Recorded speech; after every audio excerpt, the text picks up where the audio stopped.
ಹೇ wanderers, ನನ್ನ YouTube channel wonderful ವಾಂಡರರ್ಗೆ ಎಲ್ಲರಿಗೂ ಸ್ವಾಗತ. ಏನಿದೆ ಸದ್ಯ ಎಲ್ಲಿದ್ದೀವಿ?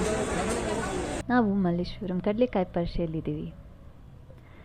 ಇಲ್ಲಿ ಎಷ್ಟೊಂದು ಕಡಲೆಕಾಯಿ ಇದೆ ಅಂದರೆ ನಾನಂತೂ ಅದ್ರ ಚಾಟ್ಸ್ ಕೂಡ ಟೇಸ್ಟ್ ಮಾಡಿದೆ. ತುಂಬ ಚೆನ್ನಾಗಿತ್ತು. As you all can see, ಬರೀ ಕಡಲೆಕಾಯಿ ಅಷ್ಟೇ ಅಲ್ಲ, ಇಲ್ಲಿ ಎಲ್ಲ ರೀತಿಯ ಅಂಗಡಿಗಳು ಇದೆ.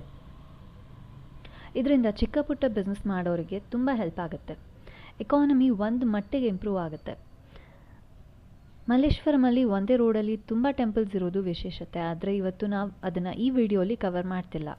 Before I put down my camera to enjoy, ಸ್ವಲ್ಪ ಇದರ ಹಿಸ್ಟ್ರಿ ತಿಳ್ಕೊಳ್ಳೋಣ.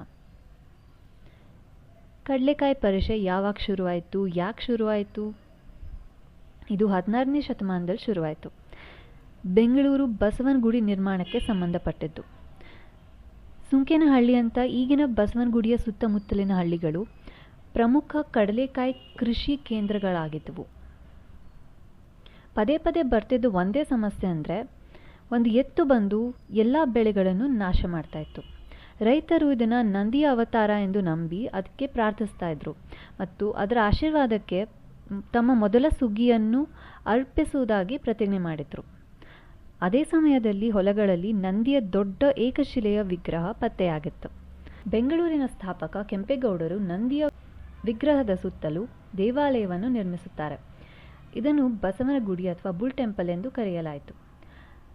ವಾರ್ಷಿಕ ಮೊದಲ ಕಡಲೆಕಾಯಿ ಸುಗ್ಗಿಯ ನೈವೇದ್ಯವು ರೈತರು ತಮ್ಮ ಬೆಳೆಗಳನ್ನು ಮಾರಾಟ ಮಾಡಿ ಸಂಪ್ರದಾಯವನ್ನು ಆಚರಿಸುವ ದೊಡ್ಡ ಜಾತ್ರೆಯಾಗಿ ಬೆಳೆಯಿತು. For all non Kannadigas, let me explain to you in English so that you understand the culture of Bengaluru. Villages like Sunkenahalli, which were surrounding Basavangudi, were major groundnut cultivation hubs. A recurring problem was the bull destroying the crops. The farmers, believing the bull to be a manifestation of Nandi, prayed and pledged to offer their first harvest in return for its blessing. Around the same time, a large monolithic idol of Nandi was discovered in the fields. Kempegowda, the founder of Bengaluru, built a temple around the Nandi idol, which is now known as Basavangudi or Bull Temple.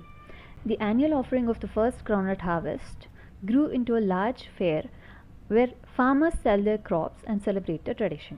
This Kadlekai Parishe or the groundnut fair is related to the creation of Basavangudi, the Bull Temple. For all the people who think Bengaluru is only about IT companies and pubs and have not yet explored this side of Bengaluru, should really open your hearts and explore them all. Bengalurians will definitely open their hearts for you as well. The Malleshwaram Fest is already over, but if you like to enjoy it in Basavangudi, the dates are from 15th November 2025 to 19th November 2025, and the prime event will be held on 17th and 18th of November.